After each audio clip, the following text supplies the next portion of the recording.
말씀은 역대하 25장 14절로 16절 말씀입니다. 제가 봉독해 드리겠습니다. 아마샤가 에돔 사람들을 죽이고 돌아올 때에 세일 자손의 신들을 가져와서 자기의 신으로 세우고 그것들 앞에 경배하며 분향한지라. 그러므로 여호와께서 아마샤에게 진노하사 한 선지자를 그에게 보내시니 그가 이르되 저 백성의 신들이 그들의 백성을 왕의 손에서 능히 구원하지 못하였거늘 왕은 어찌하여 그 신들에게 구하나이까 하며, 선지자가 아직 그에게 말할 때에 왕이 그에게 이르되 우리가 너를 왕의 모사로 삼았느냐, 그치라 어찌하여 맞으려 하느냐 하니, 선지자가 그치며 이르되 왕이 이 일을 행하고 나의 경고를 듣지 아니하니 하나님이 왕을 멸하시기로 작정하신 줄 아노라 하였더라. 아멘. 문관철 집사님 찬양을 드리겠습니다.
감사합니다. 네, 오늘 귀한 말씀은 온전한 마음으로 하나님께 드리는 그 믿음의 자세에 대해서 한번 생각해 보도록 하겠습니다. 온전한 신앙이 어떤 건지 말씀 가운데 은혜 받기를 원합니다. 오늘은 이제 구약 성경 역대하 25장에서 유다 왕 아마샤에 대한 기록을 통해서 아마샤라는 인물이 어떤 인물이었는지, 그 다음에 하나님은 아마샤를 어떻게 생각하셨는지, 또 아마샤의 인생의 결과는 어떻게 되었는지 한번 살펴보도록 하겠습니다. 이제 아마샤는 하나님 보시기에 정직한 면이 있었어요. 그래서 한때 순종적이었습니다. 그래서 하나님께서 이제 축복도 하셨는데, 근데 꼭 나중에 바알을 섬기면서 하나님께 버림받은 왕이 되겠어요. 처음엔 참 좋았습니다. 그렇지만 나중에 결과가 좋지 않았습니다. 역대하 25장 2절엔 이렇게 기록해 놨습니다. 여호와께서 보시기에 정직하게 행하기는 하였으나 온전한 마음으로 행하지 아니하였더라. 정직하게 행하기는 하였으나 온전한 마음은 아니었다. 하나님 보시기에 온전한 마음으로 행하지 않은 아마샤의 행적을 그가 치른 두 차례의 전쟁을 통해서 살펴보면 그가 어떤 인물이었는지 우리에게 좋은 교훈을 줄 수가 있습니다. 한 번은 에돔과의 전쟁이었고 한 번은 북왕국 이스라엘과의 전쟁이었습니다. 에돔과의 전쟁을 위해서 아마샤는 30만 명의 군사를 준비를 합니다. 그래서 그 30만 명 가지고 좀 부족하다고 느꼈는지 북이스라엘에서 10만 명의 용병을 돈을 주고 불러옵니다. 그래서 용병을 불러오니까 선지자를 통해서 그들과 함께 전쟁에 나가지 말라고 말씀하십니다. 이기고 지는 것은 숫자에 있는 것이 아니고 하나님께 달려있는 것이기 때문에 아마샤가 하나님을 의지하지 않고 숫자와 군사를 의지하려고 한 것을 하나님께서 지적하신 거죠. 우리 한번 역대하 25장 8절을 다 함께 한번 읽어보겠습니다. 시작. 왕이 만일 가시거든 힘써 싸우소서. 하나님이 왕을 적군 앞에 엎드러지게 하시리라. 하나님은 능히 돕기도 하시고 능히 패하기도 하시나이다. 아멘. 이렇게 선지자를 통해서 말씀이 떨어졌어요. 가시려거든 거기서 죽고 오십시오. 이런 겁니다. 이 아마샤가 섬뜩해졌겠죠. 그리고 미리 용병에게 선불로 지불한 돈이 아까운 생각이 들었어요. 그러니까 역대하 25장 9절 말씀에 한번 읽어볼까요? 시작. 아마샤가 하나님의 사람에게 이르되 내가 100달란트를 이스라엘 군대에게 주었으니 어찌할까? 하나님의 사람이 말하되 여호와께서 능히 이보다 더 많은 것을 왕에게 주실 수 있나이다 하니라. 아멘. 네. 이 말씀을 들었어요. 그래서 머뭇거리긴 했지만 하나님께서 더 크게 풍성하게 채워주신다는 그런 약속의 말씀을 듣고 용기를 냈습니다. 눈앞에 그 손실이 아깝지만 감수하기로 결단을 한 거죠.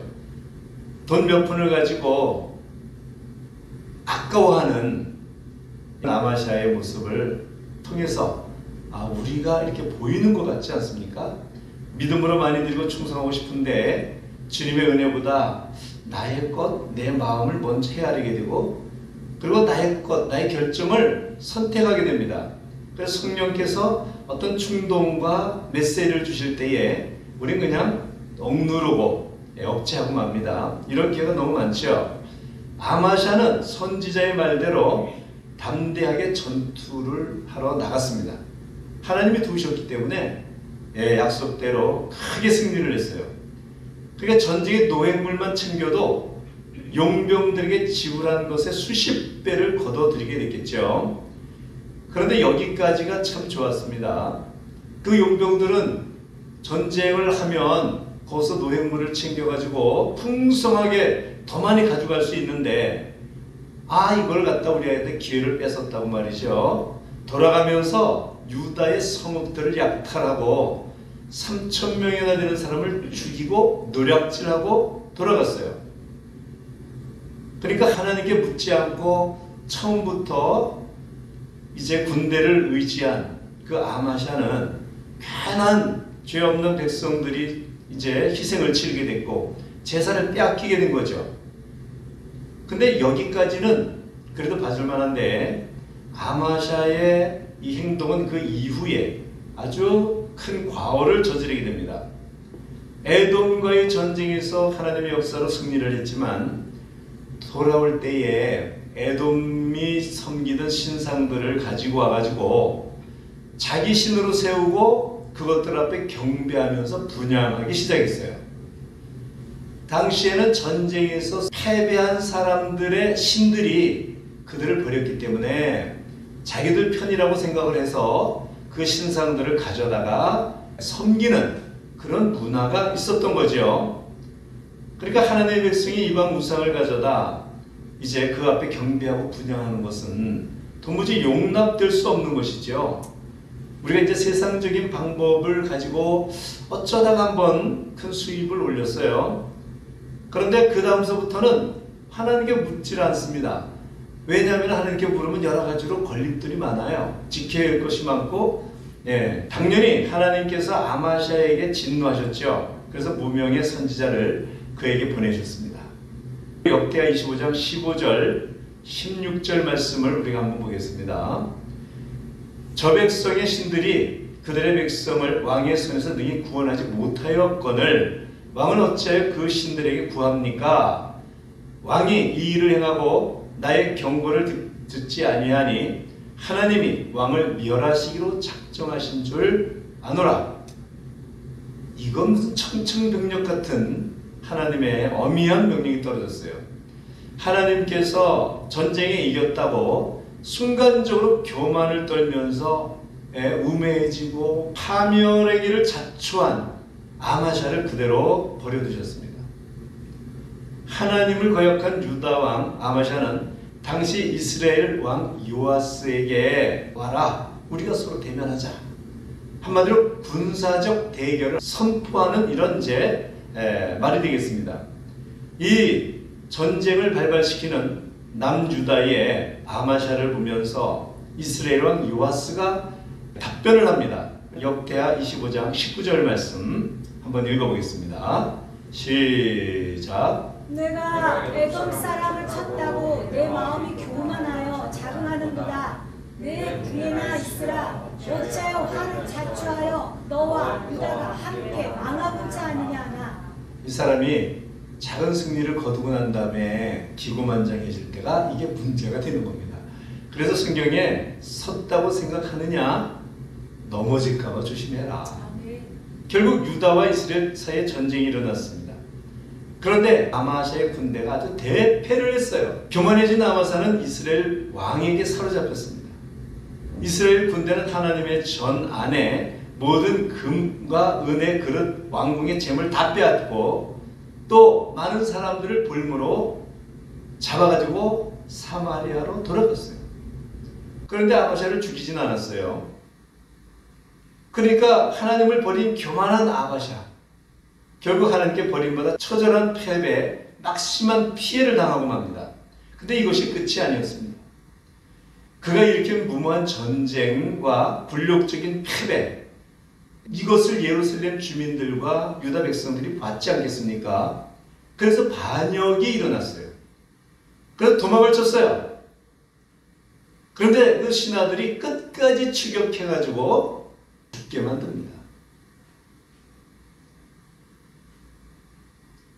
참 안타까운 역사적인 사건이 벌어진 거죠. 그러니까 아마샤가 돌아서서 여호와를 버린 후부터 예루살렘에서 무리가 그를 반역하였으므로 역대하 25장 27절에 나오는데 그가 온전한 마음으로 하나님을 섬기지 않았기 때문에 결국은 하나님을 버리게 되었고 그것 때문에 그만 망하게 된 거죠. 저는 이 과정을 보면서 우리가 순간순간 아마사의 모습으로 사는구나, 이런 생각이 들었기 때문에 제가 이 말씀을 준비했어요. 우리가 한번 역대하 25장 2절 말씀 한번 보겠습니다. 다 함께 한번 읽어보겠습니다. 아마샤가 여호와께서 보시기에 정직하게 행하기는 하였으나 온전한 마음으로 행하지 아니하였더라. 아멘. 아멘. 제가 이 말씀을 준비한 것은 바로 요 구절 때문이었어요. 정직하면 되는 거 아니야? 이렇게 생각했습니다, 저는. 그러면 하나님 기뻐하시겠지? 근데 그 뒤에 온전한 마음은 또 뭘까? 그래서 제가 이 온전한 마음은 어떤 것인가? 온전한 믿음이라는 것은 또 온전하게 섬긴다는 것은 어떤 걸까? 이제 내용이 궁금해졌어요. 그래서 성경에는 믿음이 좋은 사람들이 등장합니다. 하나님을 기쁘시게 하는 사람들도 등장하고, 하나님이 나의 벗이라고 한 인물들도 이제 등장을 하죠. 그들은 참 온유한 사람이라는 칭찬을 듣습니다. 그런데 그들도 인생 속에 가끔 실수를 해요. 전 생애가 온전한 것은 아니었지만, 그런데 하나님께서 정직한 정도면은 되지 않을까 생각을 했는데, 여호수아 14장 9절 말씀 한번 보겠습니다. 한번 읽어볼까요? 시작. 그날에 모세가 맹세하여 이르되 내가 내 하나님 여호와께 충성하였은즉 내 발로 밟는 땅은 영원히 너와 내 자손의 기업이 되리라 하였나이다. 아멘. 그러니까 네가 나의 하나님 여호와를 온전히 쫓았은즉 내 발로 밟는 땅은 영영히 너와 내 자손의 기업이 될 것이다. 여기에서 온전히 쫓았다는 말이 나옵니다. 하나님을 만족하게 했다. 충성스럽게 쫓았다. 이런 말이에요. 그래서 그 원문의 의미는 가득 채우다. 말레, 가득 채우다 이런 뜻인데, 이것을 갖다가 능동적으로 바꾸면 여호와께서 하신 말씀의 성취가 이루어지는데 그가 최선을 다했다. 이런 말씀이 되는 거예요. 그러니까 하나님의 마음을 가득 채웠다는 거죠. 이는 이제 갈렙의 믿음 자체가 하나님의 말씀으로 가득 채워져 있어서 그 말씀 하나하나에 순종하지 않은 것이 없다는 거죠. 12명의 그 가나안 땅 40일 정탐한 이후에 10명은 하나님께서 주신 약속의 땅에 대한 그 약속을 믿질 않았고 여호수아 갈렙만 믿죠. 그래서 그들은 우리의 밥입니다 하고 이렇게 보고하는 것을 볼 수가 있어요. 그러니까 하나님이 주시기로 했기 때문에 그 약속을 굳게 믿는 것, 그 자체가 하나님의 말씀으로 가득 충만하게 채워지는 것이라는 거죠. 그래서 이 말을 다른 말로 바꾸면 갈렙은 시간과 공간을 초월해서 온전히 그 마음을 다해서 하나님을 따랐다. 이런 표현이 됩니다. 이것이 이제 어디에 기록되어 있냐면 좀 전에 읽은 그 구절 전후에 기록되어 있습니다. 그것은 뭐냐면 갈렙이 모세를 통해서 헤브론을 약속받은 지 45년 지난 기록이 바로 여호수아 14장에 나오는 겁니다. 45년 후에 약속의 땅 헤브론을 눈앞에 두면서 여호수아에게 요구하는 거예요. 14장 12절 말씀 한번 보겠습니다. 시작. 그날에 여호와께서 말씀하신 이 산지를 지금 내게 주소서. 아멘. 젊었을 때 40대에 약속을 받았어요. 모세 앞에서. 근데 45년이 지금 지났습니다. 그래서 그때 그 약속을 회상하면서 이렇게 요구하는 거예요. 그러니까 45년 동안 갈렙은 눈꼽만큼도 변함없이 온전히 하나님을 쫓으면서 자기가 원했던 땅을 요구하고 있는 겁니다. 근데 사무엘도 이렇게 돌아보면 사무엘도 온전한 마음으로 하나님께 영광 돌렸어요. 사무엘상 7장 7절과 9절 말씀, 7절 한번 제가 읽어보겠습니다. 이스라엘 자손이 미스바에 모였다함을 블레셋 사람들이 듣고 그들의 방백들이 이스라엘을 치러 올라온지라. 8절 말씀, 이스라엘 자손이 사무엘에게 이르되 당신은 우리를 위하여 우리 하나님 여호와께 쉬지 말고 부르짖어 우리를 블레셋 사람들이 손에서 구원하시게 하소서 하니. 9절 말씀은 다 함께 읽어보겠습니다. 시작. 사무엘이 젖먹는 어린 양 하나를 가져다가 온전한 번제를 여호와께 드리고 이스라엘을 위하여 여호와께 부르짖음에 여호와께서 응답하셨더라. 아멘. 아멘. 예배에 대한 말씀을 제가 이제 가끔 말씀드리죠. 유튜브나 인터넷이나 또는 카카오톡으로 드리는 예배는 온전한 예배가 아니라는 겁니다. 여기에는 지금 사무엘이 온전한 예배가 뭔지를 보여주고 있어요. 그냥 어린 양 하나를 가져다가 온전한 번제 한 번 드린 것 뿐인데 그 전쟁에서 이겼어요. 예배 한 번 온전히 드리니까 에벤에셀의 승리가 임했다는 거죠. 어떤 상황에서도 하나님 앞에 온전한 마음으로 예배 드리며 기도하고 찬송하는 그 태도가 참 중요하다는 겁니다. 이렇게 온전히 따르는 자에게 하나님 함께 하시는 놀라운 축복이 있다는 거예요. 그런데 여기에서 온전한 예배라는 것이 어떤 것인지, 또는 온전히 충성한다는 게 어떤 것인지, 우리가 큰 인물, 큰 자리, 쓰임받는 그 자리에 대해서 하나님께서 높여주시면 하는 거고, 그렇지 않으면 우리 작은 일에 충성하다 보면 하나님의 칭찬과 상급이 있는 거죠. 이 예배를 멸시한 엘리의 아들들은 비참한 최후를 맞이합니다. 사무엘상 2장 17절 말씀 시작. 이 소년들의 죄가 여호와 앞에 심히 크면 그들이 여호와의 제사를 멸시하니었다. 아멘. 아멘. 우리가 예배 한번 드리고 하나님 앞에 큰 축복을 받을 수 있다는 사실을 우리가 한번 기억해 볼 필요가 있죠. 히브리서 11장 6절에 보면은 믿음 없이는 기쁘시게 못하나니 하나님께 나아가는 자는 반드시 그가 계신 것과 또한 그가 자기를 찾는 자들에게 상 주시는 이심을 믿어야 할지니라. 하나님은 언제나 어제나 오늘이나 영원토록 변함이 없으시잖아요. 예, 구약의 하나님이 뭐 신약의 하나님으로 달라졌습니까? 예, 아니잖아요. 구약의 하나님이 신약의 하나님이시고 또 영원히 그 하나님이 그 하나님이신 거예요. 그러니까 하나님이 계신지 안 계신지 하나님이 안 계신 것처럼 우리가 살 때가 있습니다. 그래서 제가 이 아마샤의 29년 왕노릇한 모습을 보면서 이런 교훈을 얻게 되었어요. 그 마음이 정직했지만 그것보다 우선적인 것이 무엇일까? 예, 정직함보다 우선적인 것은 하나님을 의지하는 겁니다.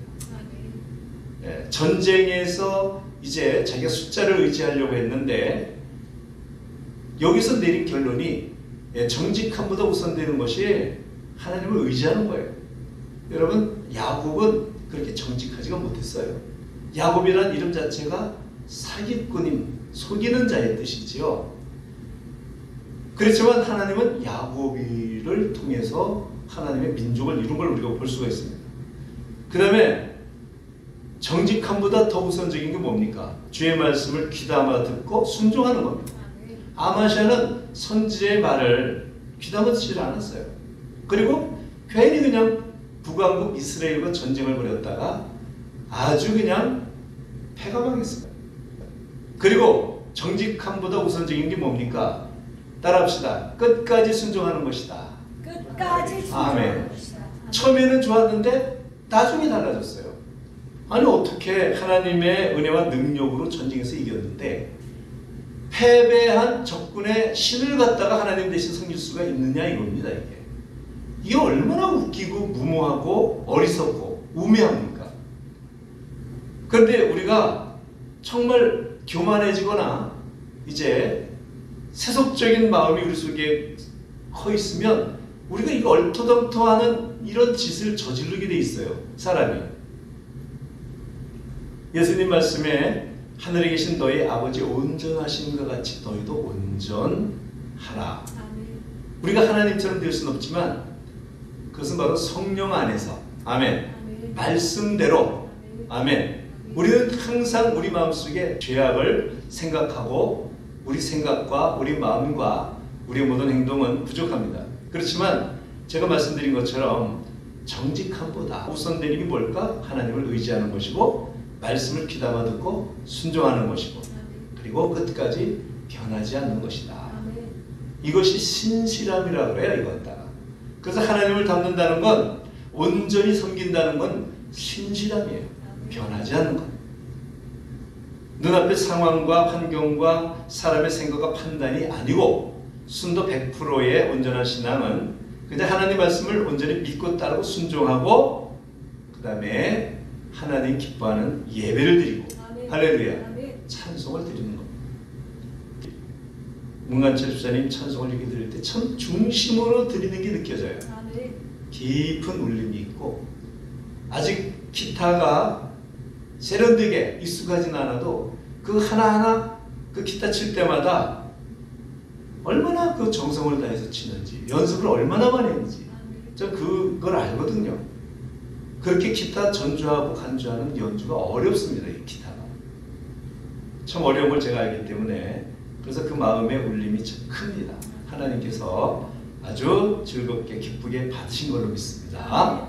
우리 한번 귀한 말씀을 이제 통해서 마음속에 성령께서 주신 생각을 가지고 우리 2분 동안만 통성으로 기도하겠습니다. 할렐루야.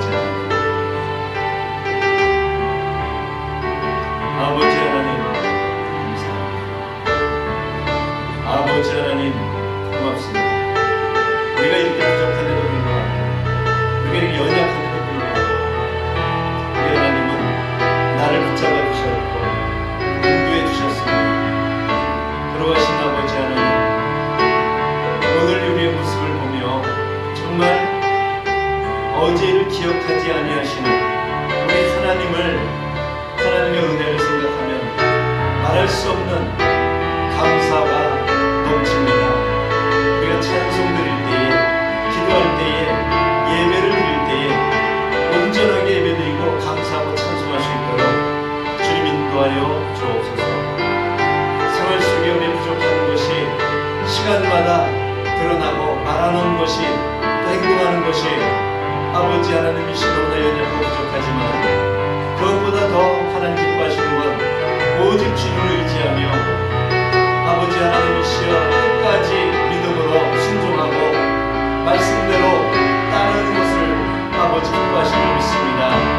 기뻐하신 아버지 하나님 정말 순도 높은 충성과 헌신으로 주님께 나아가게 하여 주시고 주님을 기쁘게 드리는 아름다운 섬김이 있을 수 있도록 주님 인도하여 주시옵소서. 할렐루야. 감사와 찬송과 존귀와 영광 주님 홀로 받으시고 나오고 감사하며 예수님의 이름으로 기도 올려옵니다.